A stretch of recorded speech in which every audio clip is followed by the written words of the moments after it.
Buongiorno, welcome back to my channel. Spring is finally here and we have currently the most amazing weather. So that means it's time to do my annual spring edition video. But I decided to spice things up this year and share with you my favorite perfume of each floral note. So we have 15 flowers and my favorite perfume for each one. So it's not going to include only your usual floral notes like jasmine, rose, tuberose, orange blossom.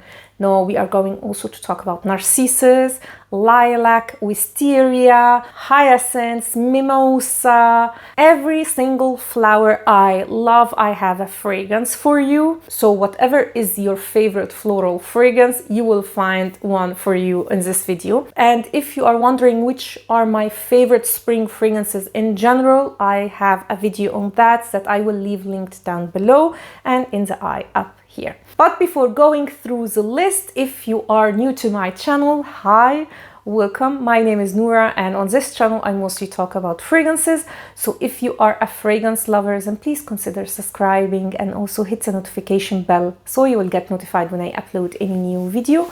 Also follow me on Instagram where I post some exclusive content that I don't do here on YouTube. I will also highly appreciate it if by the end of this video, if you found it helpful or you enjoyed it, to give me a thumb up. That will help me a lot. And without further ado, let's start. And before starting with my favorite rose fragrance, I will have to apologize for the lighting. It's a little bit like a cloudy day today, so the sun is coming in and out. Now, let's talk about rose. And rose is definitely the most popular note in fragrances, and it's almost in every single perfume, even if not like a predominant note. And there are so many types of roses when we talk about perfumes. So we have jammy rose, fresh rose, green rose, we have more of the seductive red dark rose, we have woody rose, wood and rose combination, we have jammy rose, we have more of this pink plush girly rose. It's endless. So it was a little bit difficult for me to choose my favorite one. So I decided to go with my most used rose fragrance, and that is Musc Noir Rose. Now I know this is more of a musky fragrance than a floral one, if that makes any sense, but if I have to choose one fragrance that has a predominant rose note in it that I use more than anything else, it will be this one. This is the closest I've ever got to have a signature scent, is with this fragrance. I use it almost for everything. It's quite a versatile fragrance, so it's an everyday, office friendly. Even I can even wear it for a date night. I sometimes even wear it to bed. I'm absolutely obsessed with it. It's one of my favorite fragrances of all time. Here you have the signature musk of Narciso mixed with rose. If you know Musc Noir, the original one, this is even a better version of that one. I actually have a full review on this fragrance. You will find it in the description down below and in the eye up here, as well as a full buying guide on Narciso Rodriguez. Check the description box down below. Next is jasmine, and definitely jasmine is one of my favorite floral notes, if not my favorite one. And I was obsessed with jasmines for the longest time. Like, I have a huge collection of jasmine fragrances and I have a video on my favorite jasmine fragrances. You will find it in the description down below. But if I have to choose my favorite one, it would be definitely Jasmine's Marzipan from Maison Lancôme, or it's a private collection of Lancôme. However, that fragrance seems to be discontinued. I am not sure. Don't quote me on that. But there are rumors about that, and I started to find it a little bit, you know, sold out in a lot of places. So it can be true. It can also be because of the rumors everybody is buying that fragrance. I don't know. So I decided to go with my second favorite, and that is Dior Pure Poison. And it's one of the most elegant jasmine fragrance. It's light, it's fresh, it's slightly girly, but yet very elegant. It has this innocence to it, but in a sexy way. I can't explain it, but this is how I can describe it. One of my favorite Dior fragrances for sure, and one of the best Jasmine fragrances on the market, hands down. I know it's not a new fragrance, but we are not going to talk about the latest trend or the latest release. I am talking about the best, and if I have to choose the best after Jasmine's marzipan, it's this one. Next is Tuberose, and I have to admit Tuberose is not my favorite floral note at all. I struggle a little bit with Tuberose, but if I have to choose my favorite one, it's actually a fragrance that I am on the fence if I should add to my collection or not. And that says a lot if we are talking about Tuberose. And it is Tuberose Mystique from Bulgari. I mean, the bottle is so beautiful. This is just a mini. Yeah, if I have to choose one Tuberose fragrance, it has to be this one. The Tuberose here is, again, very elegant. It's not very indolic. It's not in your face strong.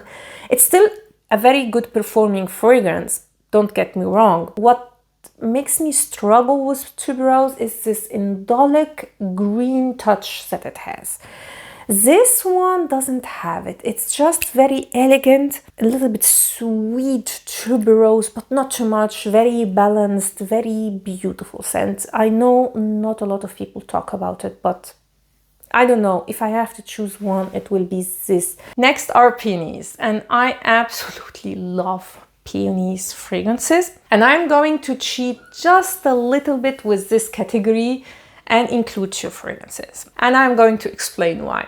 So my absolute favorite peony fragrance currently is Blooming Bouquet from Miss Dior. Now, this is the old formulation. They reformulated that fragrance a couple of months ago and comes now not with this plastic ribbon, but with one very similar to the original Miss Dior. And they also reformulated the scent, but in the dry down they are quite similar, so you don't have to worry and, you know, search for the old formulation. It's just the opening that is slightly different, more fruity, more sweet on the new formulation side.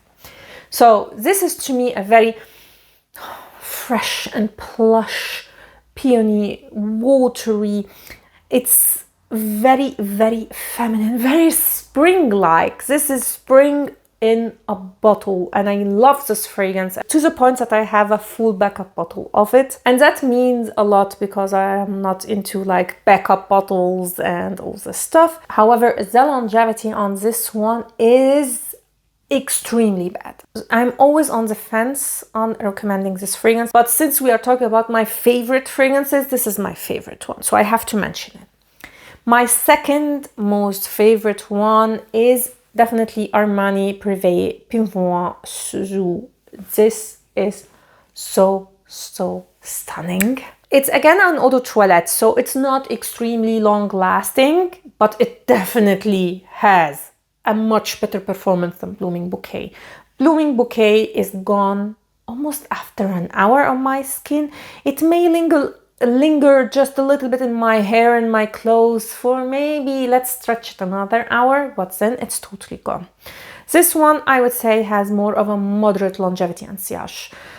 Kind of, yeah, just on the limit. So it stays on my skin for 4 or 5 hours, and if you spray it on your hair or your clothes, it will linger a little bit more. And it's again very fresh and light, but it has a little bit of sweetness to it. It's still watery and girly and everything like Blooming Bouquet, but it does have like a slight sweet fruitiness to it. And it's one of the best sellers for Armani for a reason. It's a beautiful scent. Highly recommended. Again, I have a dedicated video on peonies. I will leave it linked in the description down below. Let's move to Orane Blossom, and it's one of the most popular notes, and it's one of my most hated notes, to be honest. I am not a fan of Orane Blossom at all. Not that I struggle with it like Tuberose, which I can't say that I hate. With Orane Blossom, I almost can say that. So I am going to start with the ones that I absolutely recommend. because objectively speaking, it's a stunning fragrance, and that is Fleur Narcotique from Ex Nihilo. I know the hype is real with this fragrance. I personally cannot wear it, but it's a stunning orange blossom fragrance. And it's one of the fragrances that I would recommend for a wedding scent.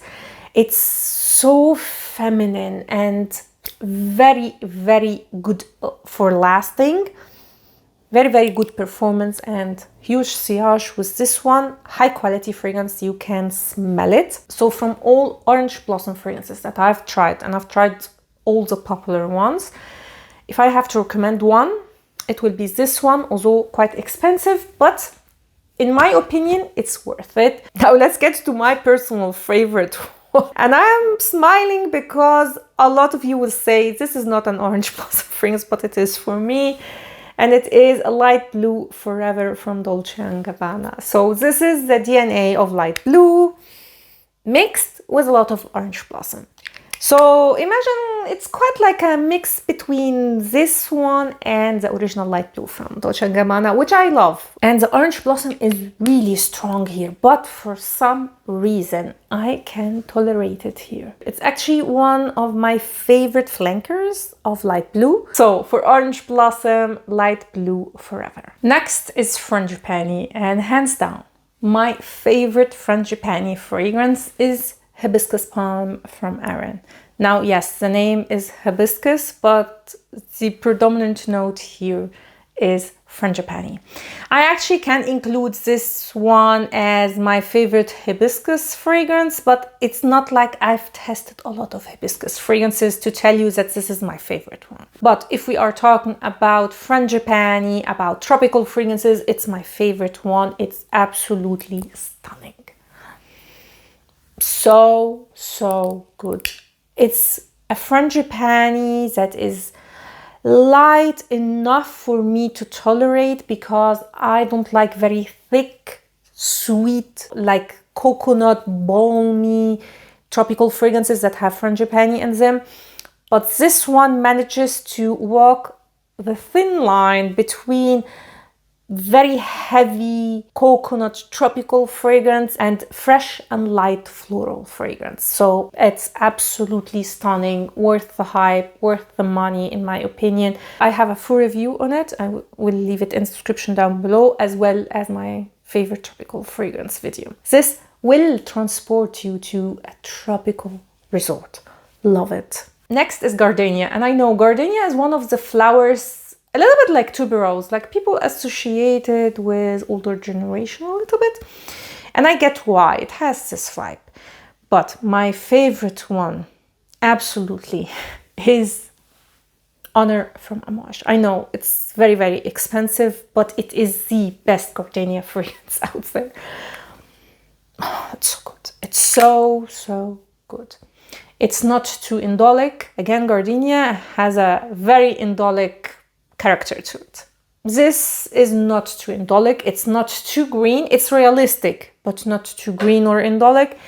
And it is amazing in longevity and sillage, like all Amouage fragrances. I mean, you have to spray maybe 3 and you're good to go for the rest of the day almost. It will remain forever. You can smell it and people will smell you. For me, a perfect wedding scent. I absolutely love Honor. It's worth the money in my opinion, and it's worth the money not only because of the scent but also because of the performance.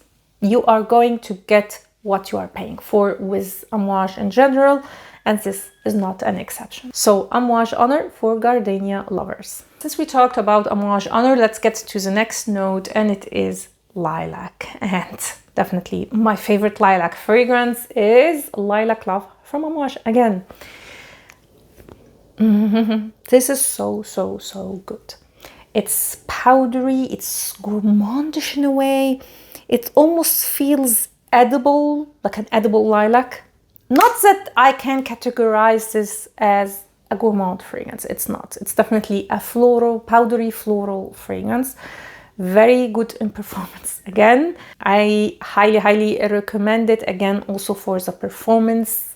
and it's a very, very unique. So I was a little bit obsessed with lilacs like a while ago, and I was on the hunt for the best one. So I tried so many lilac fragrances. Most of them that I've smelled don't really smell like lilac. So lilac is a little bit in the background.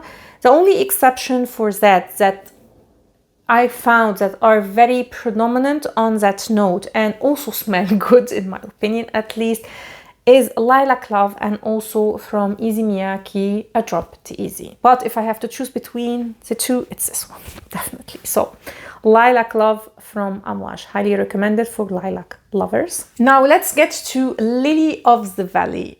And Lily of the Valley is actually very indolic by nature, and it's very difficult to have an authentic Lily of the Valley smell because a lot of the ingredients used to create that smell is banned. So the majority of Lily of the Valley fragrances on the market are not the most authentic, naturalistic representation of the smell. Honestly, I don't want an indolic Lily of the Valley. I actually love the note of lilies, but I don't want a very, natural smelling one. My favorite one is actually quite a new discovery of mine, and I am on the hunt for a good deal on a full bottle of this fragrance, and it is Acqua di Parma Lily of the Valley. This is from the Signatures of the Sun line, and it is so beautiful. For the longest time, my favorite one was actually Lucky from Christian Dior, the private collection from Christian Dior. But since I've tested this one for my buying guide on this line, Signatures of the Sun, I fell in love with it. However, I have to mention that Lucky has more of like the natural smelling of Lily of the Valley. So if you want more of this like extremely floral, very Lily of the Valley fragrance, then definitely I highly recommend the Lucky. For me, my favorite is this one. It's mixed with blackcurrant, and blackcurrant is quite predominant here. So it's a fruity floral, but it's so beautiful and very spring-like and very elegant, like all the line. I know I sound like a broken record, but Acqua di Parma is one of the most elegant brands out there. Chic, elegant, but very simple, very old money like.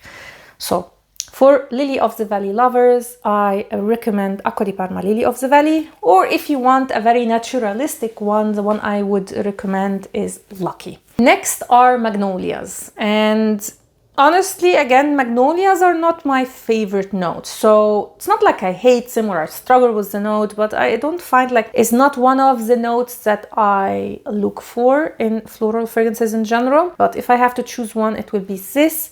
This is Magnolia Nobile from Acqua di Parma. And to be honest, the opening is a little bit too much. So it smells very old style, to be honest. I like the dry down. So I like the opening of Magnolia Infinita, which is also from Acqua di Parma, but from another line. But the dry down, I definitely prefer this one. It's definitely more mature, but as a scent profile, as a composition, as everything, I would definitely say this is the best. And it has a very good performance, so it's quite long lasting. Actually, it's not a beast mode, but it's very long lasting and moderate to strong sillage. So yeah, for Magnolia lovers, I would recommend Magnolia Nobile from Acqua di Parma. I have a buying guide on this line coming very soon, so definitely stay tuned. Now let's get to Narcissus. My favorite one absolutely is Siwa from Memo. Oh, it's so good. It's this balmy Narcissus that is very beautiful and very elegant and underrated, and I still have some sand from the desert here.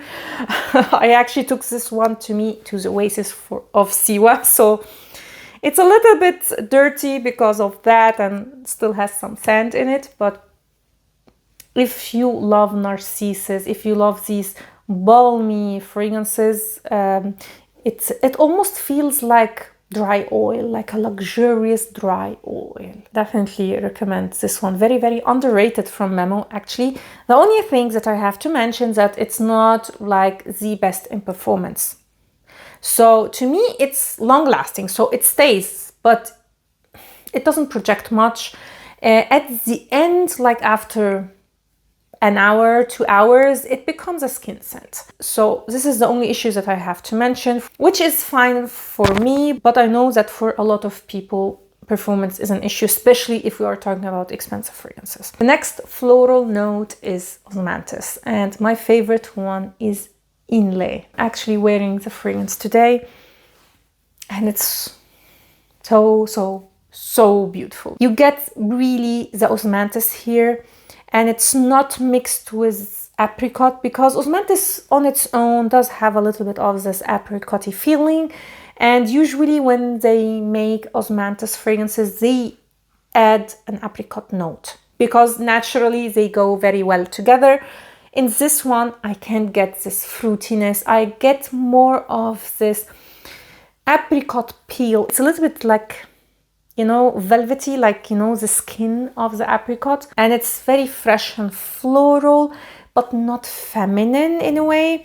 So it's not your typical fruity Osmanthus, let's say. And I absolutely love this one to wear during spring. So for Osmanthus, Inlay. Next is Iris, and now we are approaching another note that I don't like very much.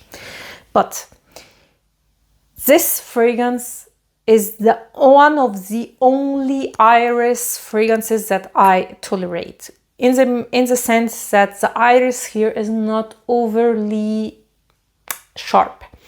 Violet and iris, both of these notes, which both I am not a big fan of, are very powdery, but have this sharp edge that just bothers me. I don't like it. But the fragrance that I'm going to talk about is definitely one of the most elegant iris fragrances, and it is Louis Rouge from Christian Louboutin. Now, I know iris is not like the predominant note here, but you can definitely smell it. It has vanilla, it has cardamom and iris. And you can definitely smell the iris, but it's so elegant and very classy, light, just gives a little bit of powderiness to the fragrance. It's elegance in a bottle. Now, not this bottle, because I find this tacky, but I mean, generally, it's a very lady-like scent, and I highly, highly recommend it. However, this fragrance is not worth the price tag. So make sure to get this one on a deal. Don't pay full price for it. Although I love the scent, but I would never pay so much money for it.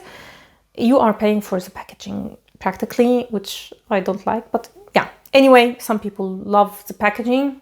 I am not really a fan of it, but yeah, if you are looking for an elegant iris fragrance, definitely check Louis Rouge. Next are hyacinths, and for hyacinths I just can't choose between these two, so I'm going to include them both. Chanel Chance Au Tendre and Cartier Carat. Both are this very fresh, elegant, spring-like fragrances. This is definitely more sweeter, this is more musky, and they have this elegance to it. I mean, this is Cartier and this is Chanel. Of course they are elegant, but still have this playful aspect to them. It's definitely more in Chance Au Tendre than in Cartier Carat. So yeah, for hyacinths, I would definitely consider these two. Next is Cherry Blossom, and for me, my favorite one again is Acqua di Parma. I'm sorry, I just love the brand.